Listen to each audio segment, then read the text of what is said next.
সহজিয়া তার গানের লাইনে গেয়েছিল, ছোট পাখি সর্বনাশ হয়ে গেছে, পৃথিবীর পরে আর তোমার আমার ভালোবাসার কেউ নেই, কিছু নেই। গানের লাইনে পাখিদের না বোঝালেও শিশুদের মতো ছোট পাখিদেরও এই শহরে কেউ নেই। 31st নাইট উদযাপনে তীব্র আতশবাজির শব্দ আবারও প্রমাণ করে এই নগর জীবন পাখির নয়।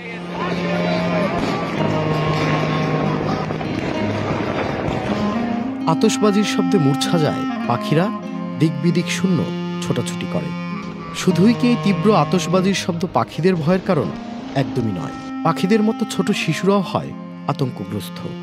বৃদ্ধ হার্টের রোগীদের অবস্থাও হয় তীব্র ভয়াবহ। উদযাপনের ফানুস আগুন জ্বালিয়ে দেয় ছাপোষা মানুষের ঘরে, কিংবা বৈদ্যুতিক তারে আগুন লেগে ঘটে বড়সড় কোনো দুর্ঘটনা। এবারও নিষেধ থাকা সত্ত্বেও দমাতে পারেনি আতশবাজি ফানুস উৎসবে 31st নাইট উদযাপন। অনেক জায়গায় লেগেছে আগুন লেগেছে নারায়ণগঞ্জ, মিরপুরে।